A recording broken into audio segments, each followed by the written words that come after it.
Salut, c'est Trado, je suis content de vous retrouver pour la mise à jour de l'analyse technique de l'or et de l'argent libellés en euros et en dollars, notamment pour ceux qui veulent investir pour le long terme par accumulation progressive, petit à petit. Et on va commencer comme d'habitude par les actualités qui m'ont semblé intéressantes.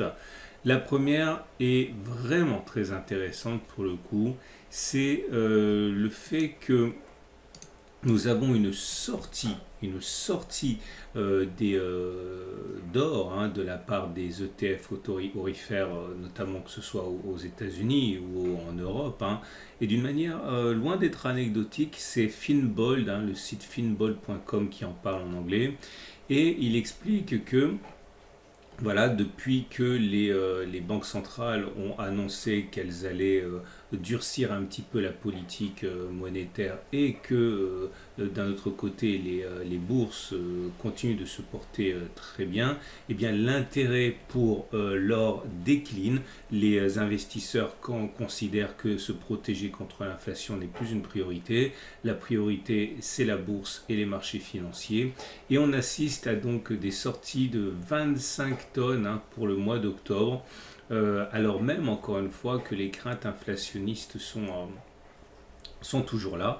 Alors, ce qui est intéressant, c'est que cela détonne complètement avec ce que font les Chinois, puisque au même moment, en Chine, c'est un record de tonnage pour les ETF aurifères qui détonnent donc complètement avec ce qui se passe du côté des pays occidentaux.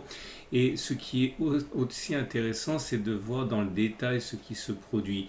Et en même temps que l'on considère que les détentions aurifères des ETF, donc essentiellement de leur papier, décroît, et ce qui est en grande partie le fait ce qu'on appelle des petits porteurs, eh bien les détentions d'or au COMEX, elles, augmentent. Autrement dit, l'analyste de Finbold considère que ce qui est en train de se produire, c'est que les gros, le smart money, enfin les investisseurs, on va dire précurseurs ou littéralement malins, le smart money tend à substituer des positions en ETF, en or papier, et lui préférer à la place des détentions d'or réel auprès de la COMEX. Et c'est intéressant pour plein de raisons. Moi, je ne peux pas non plus développer, mais vous avez des logiciels très faciles pour traduire tout ça. Et cette dichotomie, encore une fois, entre l'attitude des ETF occidentaux et des ETF chinois d'une part, et le fait que les détentions d'or papier baissent, mais que les détentions d'or physique augmentent, doivent vraiment être considérées parce que c'est très intéressant. Troisième chose, ça vient de mon partenaire au coffre, vous le savez. Au coffre produit des webinaires consacrés à l'or et le troisième épisode vient de sortir. C'est un éternel recommencement, c'est l'histoire de la monnaie et voir comment la monnaie a pu évoluer à travers les siècles, que ce soit les monnaies coquillages aux métaux précieux en passant par les monnaies cigarettes en Allemagne.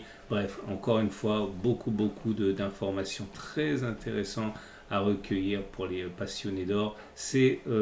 Toutes ces actualités sont sur mon site et pour accéder à mon site, vous avez le lien sous la vidéo. Et pour terminer, si comme moi vous voulez investir en or physique, petit à petit, eh bien, j'ai un deal avec Ocoff qui vous permettra d'obtenir le quart d'once d'or Vera Valor à 440, donc avec une prime réduite par rapport à ce que vous payeriez directement sur le site.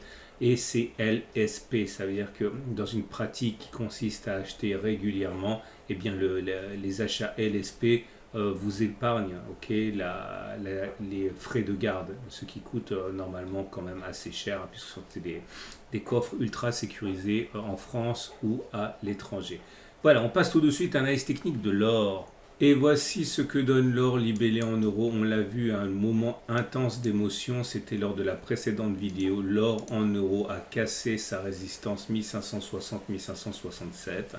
C'est donc une zone d'accumulation rationnelle enfin qui vient de se déclencher. La précédente était le 28 septembre.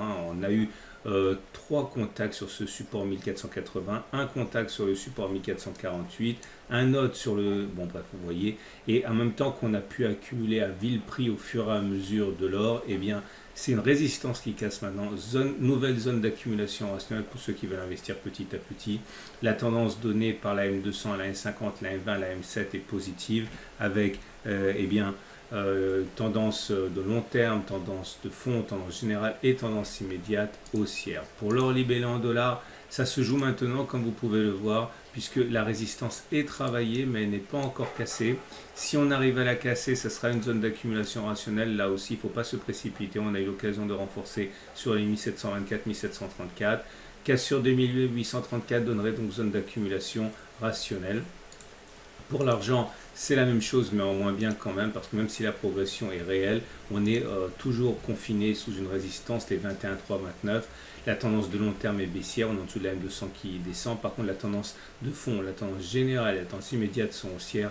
Zone d'accumulation rationnelle en cassure au-dessus des 21,3 où on retourne sur les 18,6, 18,9. Et pour l'argent libellé en dollars, c'est la même chose, c'est pas forcément aussi bon que pour l'or, hein, puisque là aussi on est en dessous de la M200, mais en plus la M50 est plate, donc la tendance de fond est plutôt neutre. Mais voilà, on s'approche de la résistance, zone d'accumulation rationnelle en cas de clôture au-dessus de 25, puis ensuite au-dessus de 26, etc. Voilà ce qu'on pouvait dire. Je vous invite à lire les articles que j'ai débusqués pour vous. N'oubliez pas que vous avez des logiciels très simples et gratuits pour traduire les articles de l'anglais en français. Et cet excellent webinaire, enfin podcast, hein, proposé par aucoffre.com pour ceux qui veulent étancher leur soif de connaissances sur l'or. Je vous donne rendez-vous samedi pour la mise à jour.